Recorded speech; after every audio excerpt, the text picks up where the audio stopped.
ಸರಿ. ನಾರಾಯಣಂ ನಿಖಿಲ ಪೂರ್ಣ ಗುಣೈಕ ದೇಹಂ ನಿರ್ದೋಷಮಪ್ಯದಮಪ್ಯಖಿಲೈಷು ವಾಕ್ಯೈಃ ಅಸ್ಯೋದಿತಮಶೇಷ ವಿಶೇಷತೋಪಿ ವಂದ್ಯಂ ಸದಾ ಪ್ರಿಯತಮಂ ನಮಸನ್ನಮಾಮಿ. ಆಯ ವಾಸುದೇವಾಯ ಹರಯೇ ಪರಮಾತ್ಮನೇ ಪ್ರಣತಕ್ಲೇಶನಾಶಾಯ ಗೋವಿಂದಾಯ ನಮೋ ನಮಃ.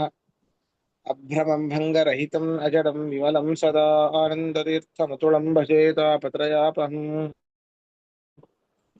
ನಮಃ ಶ್ರೀಪಾದರಾಜಾಯ ನಮಸ್ತೆ ವ್ಯಾಸಯೋಗಿನೇ ನಮಃ ಪುರಂದರಾರ್ಯಾಯ ವಿಜಯಾರ್ಯಾಯ ತೇ ನಮಃ. ಜಲಜ್ಯೇಷ್ಠನಿಭಾಕಾರಂ ಜಗದೀಶಪದಾಶ್ರಯಂ ಜಗತೀತಲ ವಿಖ್ಯಾತಂ ಜಗನ್ನಾಥ ಗುರುಂ ಭಜೆ. ತಪಸ್ವಾಧ್ಯಾಯ ಶುಶ್ರೂಷಾ ಕೃಷ್ಣ ಪೂಜಾರತಂ ಮುನಿಂ ವಿಶ್ವೇಶಂ ಇಷ್ಟದಂ ವಂದೇ ಪರಿವ್ರಾಟ್ ಚಕ್ರವರ್ತಿನಂ. ಶ್ರೀ ಗುರುಭ್ಯೋ ನಮಃ. ಹರಿ ಓಂ. ಹರಿಕಥಾಮೃತ ಸಾರ ಗುರುಗಳ ಕರುಣದಿಂದ ಪನಿತು ಪೇಳುವೆ ಪರಮ ಭಗವತ್ ಭಕ್ತರಿದನಾದರದಿ ಕೇಳುವುದು. ಹರಿಕಥಾಮೃತ ಸಾರ ಗುರುಗಳ ಕರುಣದಿಂದ ಪನಿತು ಪೇಳುವೆ ಪರಮ ಭಗವತ್ ಭಕ್ತರಿದನಾದರದಿ ಕೇಳುವುದು. ಮೂರನೇ ಸಂಧಿ ವ್ಯಾಪ್ತಿ ಸಂಧಿ. ಅದರಲ್ಲಿ 26ನೇ ಶ್ಲೋಕ 25ನೇ ಶ್ಲೋಕ ಆಗಬೇಕು, ಪದ್ಯ ಆಗಬೇಕು ಅಂತ ಅನ್ಕೊಳ್ತೀನಿ. ಹೌದಾ?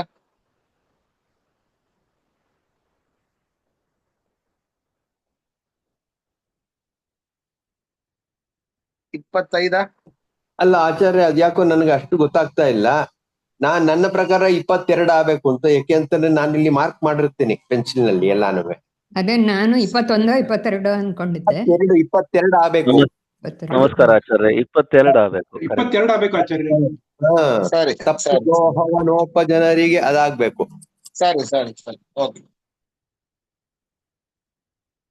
ತಪ್ತಲೋಹವು ನೋಳ್ಪ ಜನರಿಗೆ ಸಪ್ತ ಜಿಹ್ವನ ತೆರದಿ ತೋರ್ಪದು ಲುಪ್ತ ಪಾವಕ ಲೋಹ ಕಾಂಬುದು ಪೂರ್ವದೋಪಾದಿ ಸಪ್ತವಾಹನ ನಿಖಿಲ ಜನರೋಳ್ ವ್ಯಾಪ್ತನಾದುದರಿಂದ ಸರ್ವರು ಆಪ್ತಾಗಿ ಹರೆಲ್ಲ ಕಾಲದಿ ಹಿತ ಕೈಗೊಂಡು.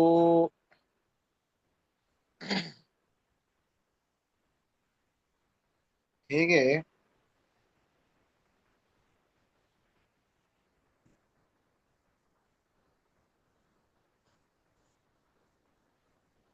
ಸಪ್ತಲೋಹವು ನೋಳ್ಪ ಜನರಿಗೆ ಸಪ್ತ ಜಿಹ್ವನ ತೆರದಿ ತೋರ್ಪದು.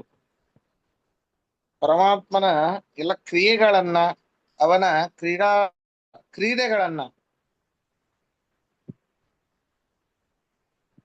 ಹೇಳ್ತಾ ಇದ್ದಾರೆ. ಸಪ್ತಲೋಹವು ನೋಳ್ಪ ಜನರಿಗೆ ಸಪ್ತ ಜಿಹ್ವನ ತೆರದಿ ತೋರ್ಪದು ಅಂದ್ರೆ, ಈಗ ಬೆಂಕಿಯಲ್ಲಿ ಕಬ್ಬಿಣವನ್ನ ಕಾಯಿಸ್ತೇವೆ. ಅದನ್ನ ನೋಡುವಂತಹ ಜನರಿಗೆ ಅದು ಬೆಂಕಿ ತರನೇ ಕಾಣುತ್ತೆ. ಕಾದ ಕಬ್ಬಿಣ ನೋಡಿದಾಗ ಅಯ್ಯೋ ಬೆಂಕಿನೇ ಆ ಒಂದು ಆಕಾರದಿಂದ ಇದೆಯೇನಪ್ಪ ಅಂತ ಅನಿಸುತ್ತೆ.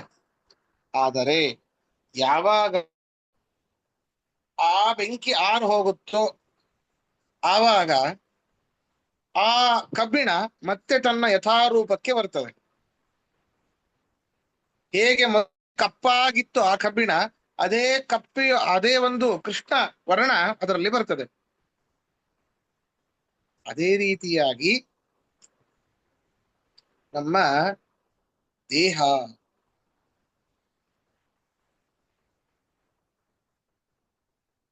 ಪರಮಾತ್ಮ ನೋಡಿ, ಆ ಕಬ್ಬಿಣ ನಮ್ಮ ದೇಹ, ಆ ಕಬ್ಬಿಣದಲ್ಲಿ ಇರುವಂತಹ ಅಗ್ನಿ ನಮ್ಮ ಒಳಗಡೆ ಇರುವಂತಹ ಪರಮಾತ್ಮ. ಹೇಗೆ ಆ ಕಬ್ಬಿಣದಲ್ಲಿ ಬೆಂಕಿ ಇದ್ದಾಗ, ಅಗ್ನಿ ಇದ್ದಾಗ ಅದನ್ನ ಕ್ರಿಯಾರೂಪಕ್ಕೆ ತರಬಹುದು, ಅಂದ್ರೆ ರೂಪಾಂತರವನ್ನ ಗೊಳಿಸಬಹುದು. ಹೇಗೋ ಹಾಗೆ ಪರಮಾತ್ಮ ಈ ಕಬ್ಬಿಣ ಸದೃಶವಾದ ಆ ಕಬ್ಬಿಣದ ಹಾಗೆ ಜಡವಾಗಿರುವಂತಹ ಈ ದೇಹದಲ್ಲಿ ಅಗ್ನಿನಾಮಕ ಪರಮಾತ್ಮ ಅಗ್ನಿ ಸದೃಶನಾದ ಪರಮಾತ್ಮ ನಮ್ಮಲ್ಲಿ ಇದ್ದಾಗ ಮಾತ್ರ ನಾವೆಲ್ಲ ಇತರ ಚೇಷ್ಟಾದಿಗಳನ್ನ ಮಾಡ್ಲಿಕ್ಕೆ ಸಾಧ್ಯ.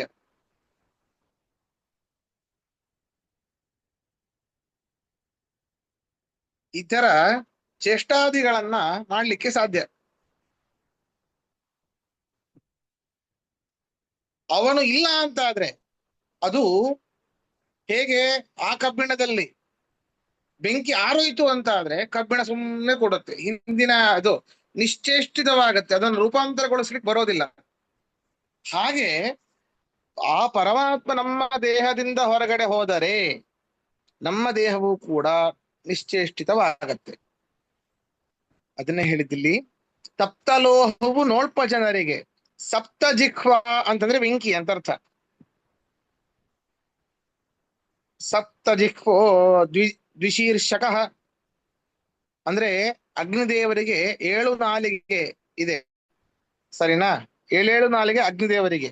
ಕಾಲಿ, ಕರಾಳಿ, ಮನೋಜವ, ಸುಲೋಹಿತ, ಸುಧೂಮ್ರವರ್ಣ, ಸ್ಫುಲಿಂಗಿ, ವಿಶ್ವರುಚಿ ಅಂತ ಹೇಳಿ ಇದೆಲ್ಲ ಆ ಅಗ್ನಿದೇವರ ನಾಲಿಗೆಯ ಹೆಸರು, ಒಂದೊಂದು ನಾಲಿಗೆಗೆ ಇರುವಂತ ಹೆಸರು.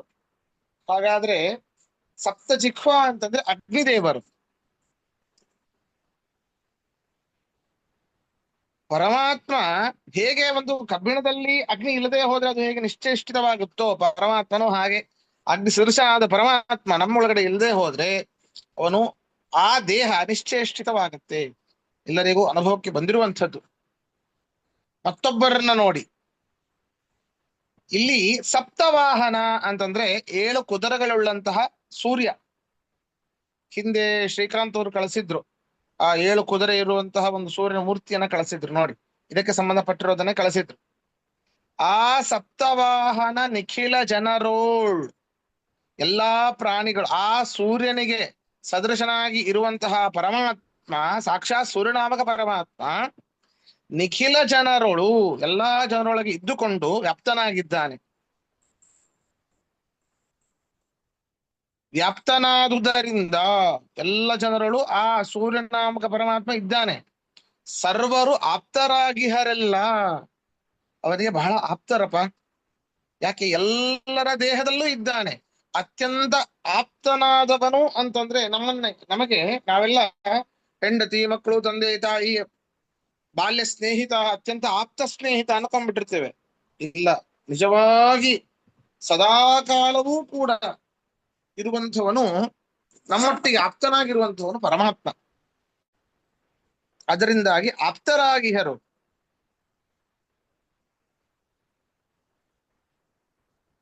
ಪರಮಾತ್ಮ ನಮ್ಮ ದೇಹದಲ್ಲಿ ಇದ್ದುಕೊಂಡು ನಮಗೆ ಆಪ್ತನಾಗಿದ್ದಾನೆ. ಅವನು ಇರೋದ್ರಿಂದಲೇ ನಮಗೆ ಈ ಸುಖ ದುಃಖಾದಿಗಳ ಭೋಗದ ಅನುಭವ ಬರ್ತದೆ.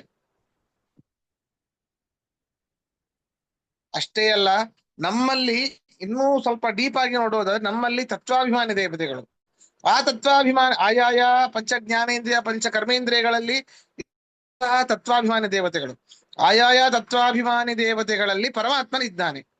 ಹೀಗೆ ಈ ತತ್ವಾಭಿಮಾನಿ ದೇವತೆಗಳು ನಮ್ಮಿಂದ ಕರ್ಮಗಳನ್ನ ಮಾಡಿಸಿ, ತತ್ವಾಭಿಮಾನಿ ದೇವತೆಗಳ ಒಳಗಿದ್ದು ಪರಮಾತ್ಮ ಕರ್ಮವನ್ನ ಮಾಡಿಸ್ತಾನೆ. ಆ ಕರ್ಮಗಳಿಂದಾಗಿ ಬರುವಂತಹ ಸುಖವನ್ನ ಪರಮಾತ್ಮನೇನೆ ಕೆಲವೊಂದಿಷ್ಟು ಜೀವನಿಗೂ ಕೊಡ್ತಾನೆ, ಕೆಲವೊಂದಿಷ್ಟು ತತ್ವಾಭಿಮಾನಿ ದೇವತೆಗಳಿಗೂ ಕೊಡ್ತಾನೆ. ಅದರ ನಿಜವಾದ ಸಾರಭೂತವನ್ನ ಅವನು ಸ್ವೀಕಾರ ಮಾಡ್ತಾನೆ. ಹೀಗೆ ದೇವತೆಗಳ ಪರಮಾತ್ಮ ಇದ್ದುಕೊಂಡು, ಅಂತರ್ಯಾಮಿಯಾಗಿ ಇದ್ದುಕೊಂಡು ಪರಮಾತ್ಮ ಎಲ್ಲರನ್ನೂ ಕೂಡ ಕಾರ್ಯದಲ್ಲಿ ತೊಡಗಿಸ್ತಾನೆ. ಅಷ್ಟೇ ಅಲ್ಲ, ಆ ಅತ್ಯಂತ ಪರಮ ಸಖ, ಪರಮ ಆಪ್ತ ಅವನು ಪರಮಾತ್ಮ. ಯಾಕೆ? ನಮ್ಮ ಒಳಗೇನೆ ಅವನು ವ್ಯಾಪ್ತನಾಗಿ ಇದ್ದಾನೆ. ಒಂದು ಕಡೆ ಇದ್ದಾನೆ ಅಂತ ಹೇಳಿಕ್ಕಾಗೋದಿಲ್ಲ, ಸರ್ವತ್ರ ವ್ಯಾಪ್ತ ಇದ್ದಾನೆ ನಮ್ಮ ದೇಹದಲ್ಲಿ. ಅದರಿಂದ ಅತ್ಯಂತ ಆಪ್ತನಾದ, ವ್ಯಾಪ್ತನಾಗಿದ್ದಾನೆ. ಆದ್ದರಿಂದಾಗಿ ಅವನು ಆಪ್ತನಾಗಿದ್ದಾನೆ ನಮಗೆ. ವ್ಯಾಪ್ತತ್ವಾತ್ ಆಪ್ತಃ ಪರಮಾತ್ಮ. ಆದ್ದರಿಂದ ಅಂತಹ ಆಪ್ತನಾದ ಪರಮಾತ್ಮ ನಮ್ಮ ದೇಹದಲ್ಲಿ ವ್ಯಾಪ್ತನಾಗಿದ್ದುಕೊಂಡು ಸಕಲ ಕರ್ಮಗಳನ್ನ ಮಾಡಿಸಿ ಆಯಾಯ ಜೀವರಿಗೆ ಯೋಗ್ಯತಾನುಸಾರವಾಗಿ ಸುಖ ದುಃಖಾದಿಗಳನ್ನ ಕೊಟ್ಟು ದುಃಖದ ಅನುಭವವನ್ನು ಜೀವರಿಗೆ ಕೊಟ್ಟು ಸ್ವಲ್ಪ ಸುಖದ ಅನುಭವವನ್ನು ಜೀವರಿಗೂ ತತ್ವಾಭಿಮಾನಿ ದೇವತೆಗಳಿಗೂ ಕೊಟ್ಟು ಸಂಪೂರ್ಣ ಸುಖದ ಸಾರವನ್ನ ಪರಮಾತ್ಮ ಉಣುತ್ತಾನೆ ಅನ್ನೋದನ್ನ ಇದರಲ್ಲಿ ಹೇಳ್ತಾ ಇದ್ದಾರೆ. ಪ್ರಶ್ನೆ ಇದ್ರೆ ಕೇಳಿ.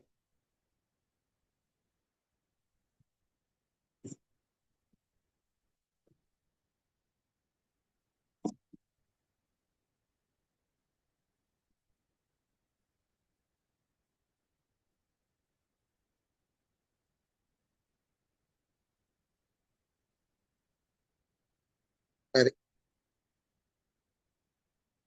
ಮುಂದೆ ಹೋಗೋಣ.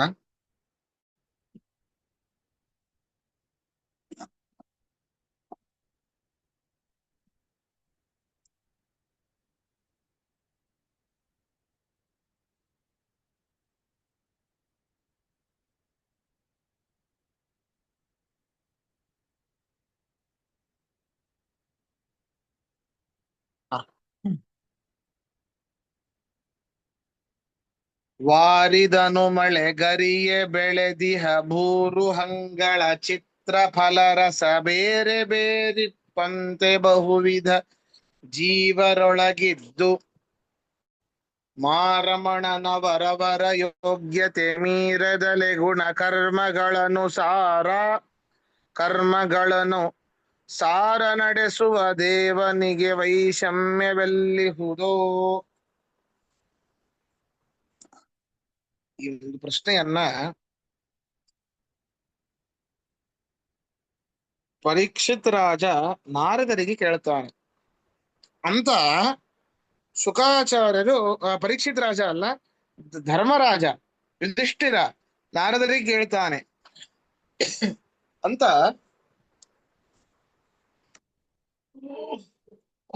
ಶುಕಾಚಾರ್ಯರು ಪರೀಕ್ಷಿತನಿಗೆ ಹೇಳ್ತಾರೆ. ಹೀಗೆ ಅಂದ್ರೆ ಪರೀಕ್ಷಿತ ಕೇಳಿರುವ ಪ್ರಶ್ನೆಯನ್ನೇ ಅವರಿಗೆ ನೆನಪಾಗತ್ತೆ. ಹೀಗೆ ಕೇಳಿದ್ದಪ್ಪ ನಿಮ್ ದೊಡ್ಡಪ್ಪ ಅಂತ ಹೇಳಿ ನಾರದರು ಮತ್ತು ಧೃತರಾಷ್ಟ್ರ ಸಂವಾದ ರೂಪವಾದ ಆ ಪರಮಾತ್ಮನಿಗೆ ಯಾವ ದೋಷಾದಿಗಳಿಲ್ಲ. ಯಾವ ದೋಷ ಬಿಡಿ, ಇಲ್ಲಿ ಪರ್ಟಿಕ್ಯುಲರ್ ಆಗಿ ನೋಡೋದು ವೈಷಮ್ಯ. ಒಂದು ಕಣ್ಣಿಗೆ ಬೆಣ್ಣೆ, ಇನ್ನೊಂದು ಕಣ್ಣಿಗೆ ಸುಣ್ಣ ಯಾಕೆ ಅಂತ. ಎಲ್ಲ ಜೀವರೂ ಕೂಡ ಸಕಲ ಚರಾಚರ ಪ್ರಪಂಚ ಪರಮಾತ್ಮನಿಂದ ಸೃಷ್ಟವಾದ ಮೇಲೆ ದೈತ್ಯರಿಗೆ ದುಃಖ ಯಾಕೆ, ದೇವತೆಗಳಿಗೆ ಸುಖ ಯಾಕೆ ಅಂತ ಅವರ ಪ್ರಶ್ನೆ. ಹಾಗಾದ್ರೆ ಪರಮಾತ್ಮ ಹೀಗ್ ಮಾಡೋದು ಸರಿ ಅಲ್ವಲ್ಲ? ಎಲ್ಲರೂ ಅವನ ಮಕ್ಕಳೇ ಅಂತಂದ್ರೆ ಕೊಟ್ರೆ ಎಲ್ಲರಿಗೂ ದುಃಖ ಕೊಳ್ಳಿ, ಕೊಟ್ರೆ ಎಲ್ಲರಿಗೂ ಸುಖ ಕೊಳ್ಳಿ. ಸುಖ ದುಃಖಗಳು ಯಾಕೆ ಹೀಗೆ? ಪರಮಾತ್ಮ ವೈಷಮ್ಯವನ್ನ, ಈ ವೈಷಮ್ಯ ಪರಮಾತ್ಮನ ಇದೆಯಲ್ಲ ಅಂತಂದ್ರೆ ಅದಕ್ಕೆ ಹೇಳ್ತಾನೆ ಇಲ್ಲ, ಹಾಗೇ ಇಲ್ಲ. ಯಾಕೆ ಅಂತಂದ್ರೆ ವಾರಿದನು,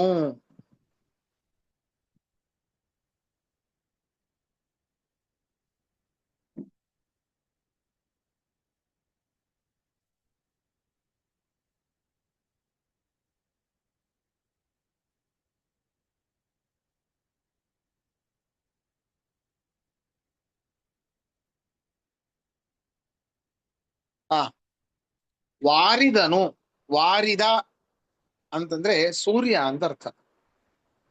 ನಿಜವಾಗ್ಲೂ ವಾರಿದನು ಅಂದ್ರೆ ಮೇಘ. ಆ ಮೇಘಕ್ಕೆ ಅಭಿಮಾನಿ ಪರ್ಜನ್ಯನಾಮಕ ಸೂರ್ಯ ಅಂತ ಅರ್ಥ. ವಾರಿ ಅಂದ್ರೆ ನೀರು, ವಾರಿದ ಅಂದ್ರೆ ಕೊಡುವಂಥದ್ದು ಯಾವುದು? ಮೋಡ. ಹೇಗೆ ಆ ಮೋಡ ಮೇಘ ಅಥವಾ ಅದಕ್ಕೆ ಅಭಿಮಾನಿಯಾದ ಸೂರ್ಯ ಮಳೆ ಬರೆಸ್ತಾನೆ. ಮಳೆ ಬರ್ಲಿಕ್ಕೆ ಕಾರಣ ಅವನೇ. ಇಲ್ಲಿರೋ ನೀರನ್ನ ಆವಿ ಮಾಡಿಕೊಂಡು, ಎಲ್ಲ ಗೊತ್ತಿದೆ ನಿಮಗದು, ಹೌದಾ? ನೀರನ್ನ ಆವಿ ಮಾಡಿ ಮೇಘದಲ್ಲಿ ನೀರನ್ನ ಸೃಷ್ಟಿ ಮಾಡ್ತಾನೆ. ನೀರನ್ನ ಆ ಮೇಘಗಳಲ್ಲಿ ಇರಿಸಿ ತನ್ನ ಕಿರಣಗಳಿಂದ ಮೇಲೆ ಕಿರಣಗಳನ್ನ ಆ ಮೇಘಗಳ ಮೇಲೆ ಬಿಟ್ಟಾಗ ಅದು ಕೆಳಗಡೆ ಮಳೆ ಸುರಿಸುತ್ತೆ. ಹೀಗೆ ಈ ಪರ್ಜನ್ಯ ನಾಮಕ ಸೂರ್ಯ ಮಳೆಗರೆಸ್ತಾನೆ. ಬೆಳದಿಹ ಚಿತ್ರಭೂರುಹಂಗಳ ಅಂತಂದ್ರೆ ಸಣ್ಣ ಸಣ್ಣ ಬೀಜಗಳು. ಜೀವರು ಈ ಬೀಜಗಳಿಗೆ ಸದೃಶರಾದವರು. ಹೇಗೆ ಬೀಜಗಳು ಬೆಳಿಬೇಕು ಅಂತಂದ್ರೆ ಅದಕ್ಕೆ ನೀರಿನ ಸ್ಪರ್ಶ ಬೇಕು. ನೀರು ಬೀಜಗಳಿಗೆ ಸ್ಪರ್ಶವಾದಾಗ ಅವುಗಳು ಮೊಳಕೆಯನ್ನ ಹೊಡಿತವೆ. ಅದರಂತೆ ಬೀಜಗಳಿಗೆ ನೀರನ್ನ ಕೊಡುವಂತವನು ಸೂರ್ಯ. ನೀರಿನ ಸ್ಪರ್ಶವಾಯಿತು ಅಂತಾದ್ರೆ ಬೀಜಗಳು ತನ್ನಷ್ಟಕ್ಕೆ ತಾನೇ ಮೊಳಕೆ ಹೊಡೆಯುತ್ತೆ. ಹಾಗೆ ಪರಮಾತ್ಮ ವಾರಿದನು ಮಳೆಗರಿಯೇ ಬೆಳದಿಯ ಬೂರುಹಂಗಳ ಚಿತ್ರ ಫಲರಸ ಬೇರೆ ಬೇರಿಪ್ಪಂತೆ ಬಹುವಿಧ ಜೀವರೊಳಗಿದ್ದು. ಅಂದ್ರೆ ಬೇರೆ ಬೇರೆ ರೀತಿಯಾದ ಬೀಜಗಳಿರ್ತವೆ. ಮಾವಿನ ಬೀಜ, ಬೇವಿನ ಬೀಜ, ಕರಿಬೇವಿನ ಬೀಜ, ಹಾಗಲಕಾಯಿ ಬೀಜ, ಬೇರೆ ಬೇರೆ ಬೀಜಗಳು. ನೋಡಿ, ಬೇರೆ ಬೇರೆ ಬೀಜಗಳನ್ನ ಒಂದೇ ಪಾಟಲ್ಲಿ ಹಾಕಿ ನೀವು ಅದಕ್ಕೆ ನೀರನ್ನ ಒಂದೇ ರೀತಿ ಹಾಕಿರ್ತೀರಿ. ಆದ್ರೆ ಅವು ಬೆಳೆದು ದೊಡ್ಡದಾಗಿ ಕಾಯನ್ನ ಬಿಡುವಂಥದ್ದು ಆಯಾಯ ಬೀಜಗಳಲ್ಲಿ ಇರುವಂತಹ ಗುಣಗಳಿಗೆ ಅನುಸಾರವಾಗಿ. ಹಾಗೆ ಪರಮಾತ್ಮ ಆ ಬೀಜಗಳಲ್ಲಿ ಇರುವಂತಹ ಗುಣ ಸೃಷ್ಟಿ ಮಾಡಿದ್ದಲ್ಲ, ಅದು ಅನಾದಿಯಾಗಿರುವಂತಹ ಗುಣ ಅದು. ಹಾಗೆ ಅಂದ್ರೆ ಪರಮಾತ್ಮ ಎಲ್ಲರನ್ನೂ ಸಲಹುತ್ತಾನೆ. ಈ ಎಲ್ಲಾ ಜೀವಿಗಳು ಬೀಜಗಳಿದ್ದ ಹಾಗೆ. ಆ ನೀರು ಪರಮಾತ್ಮನ ಅಂತಃಕರಣ. ಪರಮಾತ್ಮನನ್ನ ಎಲ್ಲರನ್ನೂ ಸಲಹುತ್ತಾನೆ. ವೇದ ಹೇಳಿತು ಪರಮಾತ್ಮನನ್ನ ಸುಖಕ್ಕಾಗಿ ನಾವು ಉಪಾಸನೆ ಮಾಡಬೇಕು ಅಂತ. ದೇವತೆಗಳೆಲ್ಲರೂ ಕೂಡ ಪರಮಾತ್ಮ ಸುಖ ಸ್ವರೂಪಿ, ಸುಖದಾಯಕ ಅಂತ ಉಪಾಸನೆ ಅವರಿಗೆ ಸುಖವನ್ನ ಕೊಟ್ಟ. ದೈತ್ಯರೆಲ್ಲರೂ ಕೂಡ ಅವರು ದುಃಖದಾಯಕ ಅಂತ ಉಪಾಸನೆ ಮಾಡಿದ್ರು, ಅವರಿಗೆ ದುಃಖನೇ ಕೊಟ್ಟ. ಅವರವರ ಜೀವಿಗಳಿಗೆ ಅನುಸಾರವಾಗಿ ಪರಮಾತ್ಮ ಕೊಡ್ತಾನೆ. ಭೂರುಹಂಗಳ ಚಿತ್ರ ಫಲ ರಸ ನೋಡ್ರಿ, ಅದರ ಬಣ್ಣ, ಆಯಾಯ ಹಣ್ಣುಗಳು, ಅದರಲ್ಲಿರುವಂತಹ ರಸಗಳು ಬೇರೆ ಬೇರೆ ಇಪ್ಪಂತೆ ಬಹುವಿಧ ಜೀವರೊಳಗಿದ್ದು. ಇದು ಬೇರೆ ಬೇರೆಯಾದ ಜೀವರಿರ್ತಾರೆ. ಸಾತ್ವಿಕ ಜೀವರು, ರಾಜಸ ಜೀವರು, ತಾಮಸ ಜೀವರು ಅಂತ ಎಲ್ಲರನ್ನೂ ಒಂದೇ ರೀತಿಯಿಂದಲೇ ಆದ್ರೆ ಅವರು ವಿಪರೀತವಾಗಿ ತಿಳ್ಕೊಳ್ತಾರೆ ಅವರವರ ಯೋಗ್ಯತೆಗೆ ಅನುಸಾರವಾಗಿ. ಅದನ್ನೇ ಹೇಳಿದ್ ನೋಡ್ರಿ, ಮಾರಮಣನವರವರ ಯೋಗ್ಯತೆ ಮೀರದಲೆ ಗುಣಕರ್ಮಗಳನ್ನು ಸಾರ ನಡೆಸುವನು. ಮಾರಮಣ, ಮಾಯಾರಮಣ ಅಂತರ್ಥ. ಅಂತಂದ್ರೆ ಮಾಯಾ, ಮಾಯಾ ಅಂತಂದ್ರೆ ಲಕ್ಷ್ಮೀದೇವಿ, ಲಕ್ಷ್ಮೀದೇವಿಯ ರಮಣ ಪರಮಾತ್ಮ. ಈ ಪರಮಾತ್ಮ ಅವರವರ ಯೋಗ್ಯತೆಗೆ ಮೀರದಲೆ, ಅಂದ್ರೆ ಹೇಳಿದೆ ನಾನು, ಮಾವಿನ ಬೀಜ, ಬೇವಿನ ಬೀಜ, ಹಾಗಲಕಾಯಿ ಬೀಜ, ಕಲ್ಲಂಗಡಿ ಬೀಜ ಎಲ್ಲವೂ ಇದೆ. ನೀರ್ ಹಾಕಿದ್ರಿ, ಅದು ಸಿಹಿಯಾದ ಕಲ್ಲಂಗಡಿ ಹಣ್ಣು ಕೊಡುತ್ತು, ಸಿಹಿಯಾದ ಮಾವಿನ ಹಣ್ಣು ಕೊಡುತ್ತು, ಕಹಿಯಾದ ಹಾಗಲಕಾಯಿ ಕೊಡುತ್ತು. ನೀರು ಹಾಕಿರೋದು ನೀರು ಒಂದೇ ರೀತಿಯಾದ ನೀರು. ಈ ಮಾವಿನ ಬೀಜಕ್ಕೆ, ಮಾವಿನ ಗೊರಟಕ್ಕೆ ನೀವೇನು ಸಕ್ಕರೆ ನೀರೇನು ಹಾಕಿಲ್ಲ. ಈ ಹಾಗಲಕಾಯಿ ಬೀಜಕ್ಕೆ ಬೇವಿನ ಬೀಜವನ್ನ ಜಜ್ಜಿ ಅದರ ನೀರೇನು ಹಾಕಿಲ್ಲ, ಕಹಿ ನೀರೇನು ಹಾಕಿದ್ದು ಒಂದೇ ನೀರು. ಆದರೆ ಆಯಾ ಬೀಜಗಳ ಸ್ವಭಾವಕ್ಕೆ ಅನುಸಾರವಾಗಿ ಹೇಗೆ ಅವುಗಳು ತಮ್ಮ ಫಲಗಳನ್ನ, ತಮ್ಮ ಕ್ರಿಯೆಯನ್ನ ತೋರಿಸುತ್ತೋ ಪರಮಾತ್ಮ ಅವರವರ ಯೋಗ್ಯತೆ ಮೀರದಲೆ. ಮಾವಿನ ಹಣ್ಣು, ಮಾವಿನ ಮರ ಹಾಗಲಕಾಯಿ ಹಾಗೆ ಕೈ ಇರುವಂತಹ ಕಾಯಿಯನ್ನ ಬಿಡಬಾರದು. ಹಾಗಲಕಾಯಿ ಬಳ್ಳಿ ಕಲ್ಲಂಗಡಿ ಹಣ್ಣು ಅಥವಾ ಮಾವಿನ ಹಣ್ಣಿನ ತರ ಸಿಹಿಯಾದ ಹಣ್ಣನ್ನು ಬಿಡಬಾರದು. ಅವರವರ ಯೋಗ್ಯತೆಯನ್ನ ಮೀರದಲೆ ಅವರ ಗುಣಕರ್ಮಗಳನ್ನ ಅನುಸಾರವಾಗಿ ಅವರಿಗೆ ಫಲಾಫಲಗಳನ್ನ ಪರಮಾತ್ಮ ನೀಡ್ತಾನೆ. ಇಂತಹ ಪರಮಾತ್ಮನಿಗೆ ವೈಷಮ್ಯ ಎಲ್ಲಿದೆಯಪ್ಪ? ಈಗ ಎಲ್ಲವೂ ಸಿಹಿಯಾದ ಬೀಜವನ್ನು, ಸಿಹಿಯಾದ ಹಣ್ಣನ್ನೇ ಬಿಡುತ್ತಿತ್ತು ಅಂತ ಆದಾಗ, ಅವನು ನೀರನ್ನ ಹಾಕಿದಾಗ, ಎಲ್ಲವೂ ಮಾವಿನ ಮರವೇ ಇತ್ತು ಅಂತ ತಿಳ್ಕೊಳ್ಳಿ, ಮಾವಿನ ಬೀಜವೇ ಇತ್ತು ಅಂತ ತಿಳ್ಕೊಳ್ಳಿ, ಅದಕ್ಕೆ ನೀರನ್ನ ಹಾಕ್ತೀರಿ. ಒಂದು ಅತ್ಯಂತ ಮಧುರವಾದ ಹಣ್ಣನ್ನು ಬಿಡುತ್ತು, ಇನ್ನೊಂದು ಅತ್ಯಂತ ಕಹಿಯಾದ ಹಣ್ಣನ್ನು ಕೊಡುತ್ತು ಅಂತಂದ್ರೆ ನೀರ್ ಹಾಕುವ ಒಂದು ಏನೋ ಫಾಲ್ಟ್ ಇದೆ ಅಂತ ಅರ್ಥ. ಅದಕ್ಕೆ ಇದಕ್ಕೆ ಏನೋ ವ್ಯತ್ಯಾಸ ಮಾಡಿದ್ದಾನೆ ಅಂತ ಅರ್ಥ. ಎರಡಕ್ಕೂ ಸಮನಾದ ನೀರನ್ನ ಹಾಕಿದ್ದಾನೆ, ಆದರೆ ಬೇರೆ ಬೇರೆ ಬೀಜಗಳು. ಹಾಗೆ ನಾನಾ ರೀತಿಯಾದ ಅತಿಚಿತ್ರ ಜಗದ್ಬಹುದಾಕರಣ ಪರಶಕ್ತಿರಂತ ಗುಣಃ ಪರಮಃ. ಅದರಿಂದಾಗಿ ಈ ಅತ್ಯಂತ ಚಿತ್ರ ವಿಚಿತ್ರವಾದ ಈ ಜಗತ್ತಿನಲ್ಲಿ ಎಲ್ಲಾ ಜೀವರನ್ನು ಒಂದೇ ರೀತಿಯಾಗಿ ತನ್ನ ಅಂತಃಕರಣದಿಂದ ಅವನು ಪರಮಾತ್ಮ ಸಲಹುತ್ತಾನೆ.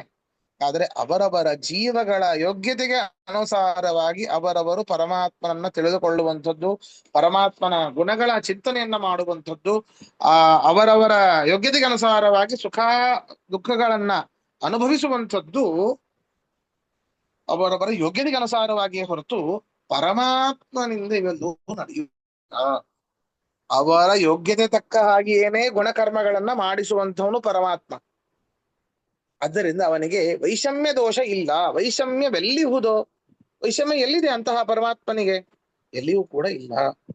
ಆದ್ದರಿಂದ ಹೀಗೆ ನೀವು ಪರಮಾತ್ಮನನ್ನ ಹೀಗೆ ಒಬ್ಬರು ಒಂದು ಕಣ್ಣಿಗೆ ಬೆಣ್ಣೆ ಇನ್ನೊಂದು ಕಣ್ಣಿಗೆ ಸುಣ್ಣ ಹಚ್ತಾನೆ ಅನ್ನುವಂಥದ್ದು ಸರಿಯಲ್ಲ ಅಂತ ಹೇಳ್ತಾ ಇದ್ದಾರೆ. ಪ್ರಶ್ನೆ ಅಂತ ಕೇಳಿ.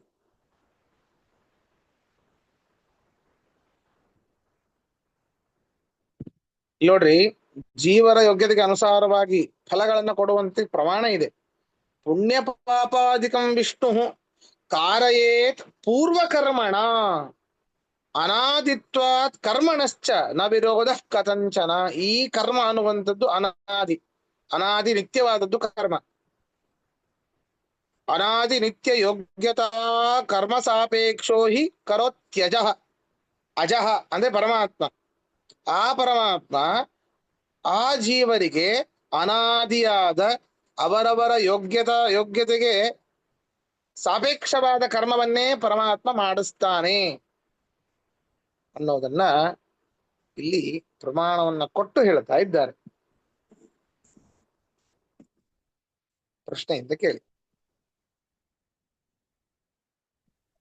ಅಂದ್ರೆ ಇದರಲ್ಲಿ ದೇವರ ಕೈ ಏನಿಲ್ಲ. ಆ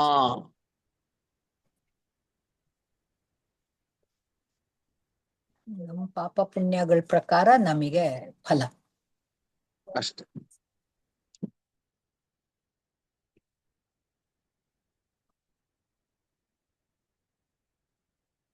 ಅಂದ್ರೆ ನಾವು ಪುಣ್ಯ ಮಾಡಿದ್ರೆ ಹಿಗ್ಬಾರದು ಅಂತ.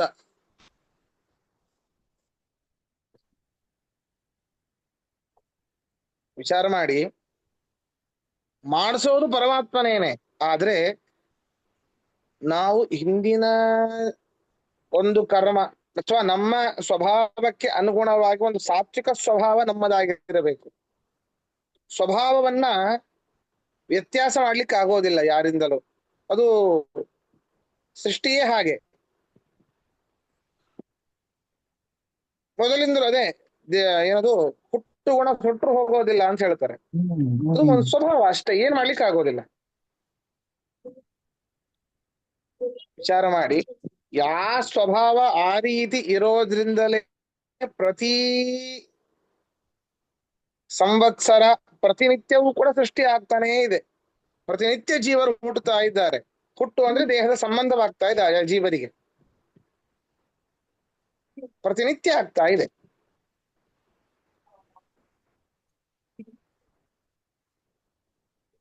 ಅಕಸ್ಮಾತ್ ಎಲ್ಲರೂ ಸಾತ್ವಿಕ ಸ್ವಭಾವದವರೇ ಆಗಿದ್ರೆ ಎಲ್ಲರೂ ಮೋಕ್ಷಕ್ಕೆ ಹೋಗ್ಬೇಕಿತ್ತು.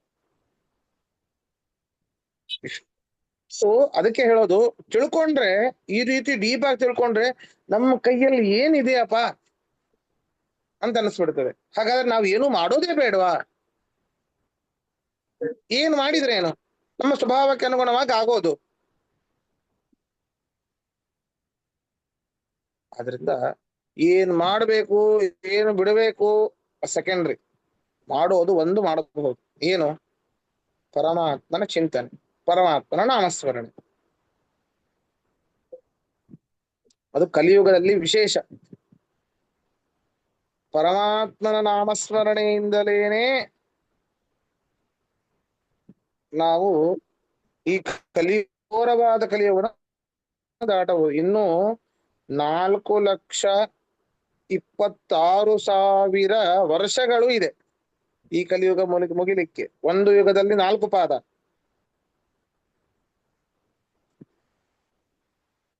ಮೊದಲನೇ ಯುಗ ಕೃತಯುಗದಲ್ಲಿ 4 ಪಾದ ಧರ್ಮ ಇತ್ತು.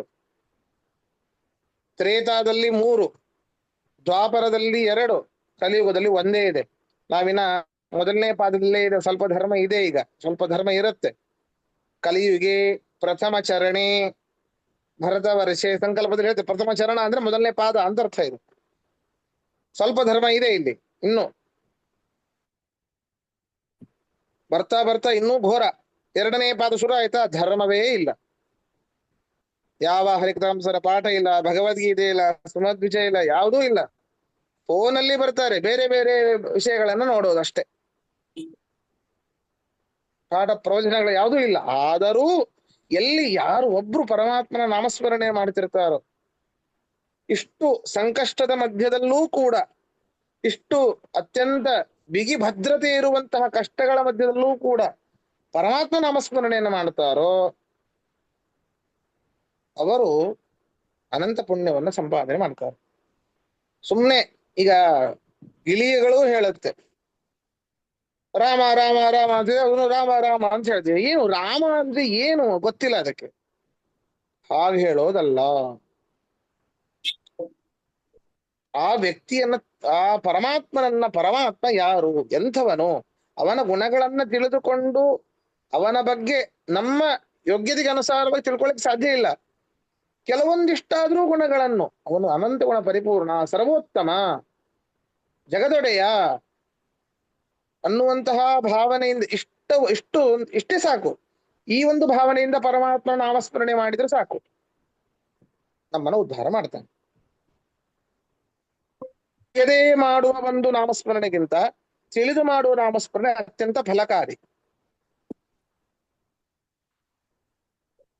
ಆದ್ದರಿಂದ ಕಲಿಯುಗದಲ್ಲಿ ವಿಶೇಷ ಹರಿನಾಮಸ್ಮರಣೆ ಮಾಡಬೇಕು ಅಂತ ಶುಕಾಚಾರ್ಯರು ಕೂಡ ಕೊನೆಯ ತನಕ ಪರೀಕ್ಷಿದ್ರಾಜನಿಗೂ ಹೇಳ್ತಾರೆ. ಕೊನೆಯ ತನಕ ನಾಮಸ್ಮರಣೆ ಮಾಡಬೇಕು. ಹರಿನಾಮಸ್ಮರಣೆಯೇ ಕಲಿಯುಗದಲ್ಲಿ ಅತ್ಯಂತ ತಾರಕವಾದದ್ದು ಅಂತ ಹೇಳಿ ಈ ಹೋಮಾದಿಗಳನ್ನ, ಪಾಠ ಪ್ರವಚನಾದಿಗಳನ್ನ ಬಿಡೋದು ಅಲ್ಲ. ಅದರಿಂದಲೇನೇ ಮುಖ್ಯ. ಪ್ರಹ್ಲಾದರು ಅದನ್ನೇ ಹೇಳಿದ್ದು, ಶ್ರವಣಂ ಕೀರ್ತನಂ ವಿಷ್ಣು. ಮೊದಲಿಗೆ ಶ್ರವಣ ಮಾಡಬೇಕು. ಶ್ರವಣ ಮಾಡಬೇಕು ಅಂದ್ರೆ ಪಾಠ ಪ್ರವಚನಾದಿಗಳನ್ನ ಕೇಳಬೇಕು. ತದನಂತರ ಕೀರ್ತನ, ಗುಣಗಾನವನ್ನ ಮಾಡಬೇಕು.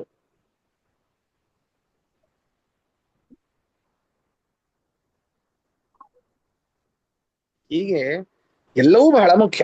ನವವಿಧ ಭಕ್ತಿಯಲ್ಲಿ ಮೊದಲಿಗೆ ಬರುವಂತದ್ದು ಶ್ರವಣ. ಅದರಿಂದ ಮುಖ್ಯವಾಗಿ ಹರಿನಾಮಸ್ಮರಣೆ ಬೇಕು ಅನ್ನೋದನ್ನ ಇಲ್ಲಿ ಹೇಳ್ತಾ ಇದ್ದಾರೆ.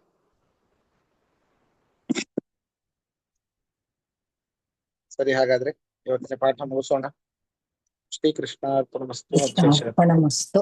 ನಮಸ್ಕಾರ ಆಚಾರ್ಯ. ಶ್ರೀಕೃಷ್ಣಾರ್ಪಣಮಸ್ತು. ಮುದ್ವೇಶಾರ್ಪಣಮಸ್ತು. ಹರೇ ನಮಃ. ಶ್ರೀಕೃಷ್ಣಾರ್ಪಣಮಸ್ತು.